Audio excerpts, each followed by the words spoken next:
Hi, everyone, and welcome back to Farhad Omar Studios. I'm Farhad Omar, your lifestyle motivational speaker.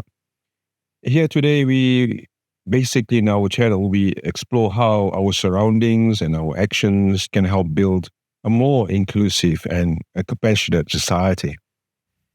Before we dig into the topic today, make sure to like, subscribe, and share this video with everyone if you find it valuable. Your support helps us reach more people and spread positivity. Today, we are talking about empathy, the magical ability to understand and share the feelings of others. It's like a superpower that can transform our interactions and strengthen our communities.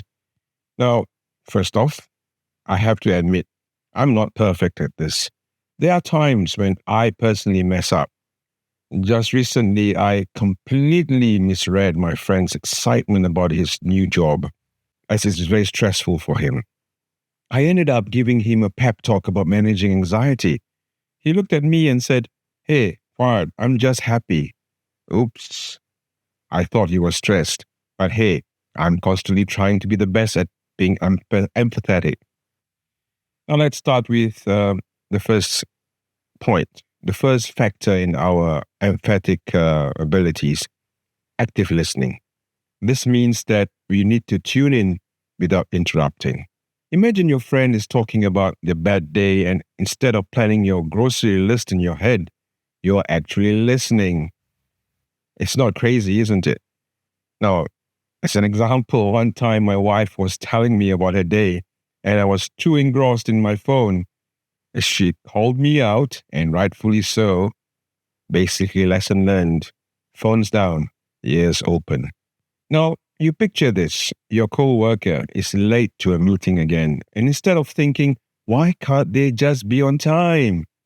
Try imagining they had a rough morning with their kids. It's about understanding where they're coming from. I once got frustrated with a neighbor for playing loud music late into the night. It was something like midnight. It turns out it was their birthday. No, we laugh about it. I've become a better neighbor and a fan of their music taste. Interesting, isn't it? Now let's talk about the next point where we can be empathetic. Emotional literacy. This is about recognizing and naming our own emotions. Like the time I mistook my nervousness before a speech for hunger. Spoiler alert, snacks or water didn't help. By learning to identify our personal emotions, we get better at understanding others. Try activities like interpreting facial expressions. It's like playing a detective, a policeman, but for a feeling. Mindfulness and self-awareness is very key in our skill set for to have some empathy. Now, practicing meditation and deep breathing can make us more aware of our thoughts and feelings. It's like hitting the pause button on our life. There was this one time I tried meditating, and instead of finding inner peace, I found a to-do list in my head. But with practice, it gets better. It helps us respond more empathetically. Then we have empathy mapping. This is where we start to create visual maps of what someone might be thinking about, or feeling, or seeing, and hearing in a situation. Think of it as a GPS for understanding emotions. It's super helpful in seeing the bigger picture. Narrative and storytelling are equally powerful. Sharing personal stories and listening to others builds emotional connections. Now, I remember hearing a friend's story once about overcoming adversity. It was like a light bulb moment. It deepened my understanding and respect for them.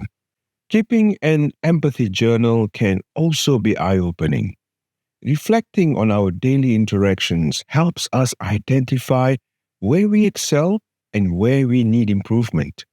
I started journaling my empathy wins and fails. It's like my personal guide, a notebook to being a better human being. Now, sometimes it's also good to have role playing and simulations. It's such great practice. Engaging in scenarios helps us prepare for real life situations. I once role played a customer service scenario and realize how tough it can be. It's not easy to be a customer service representative.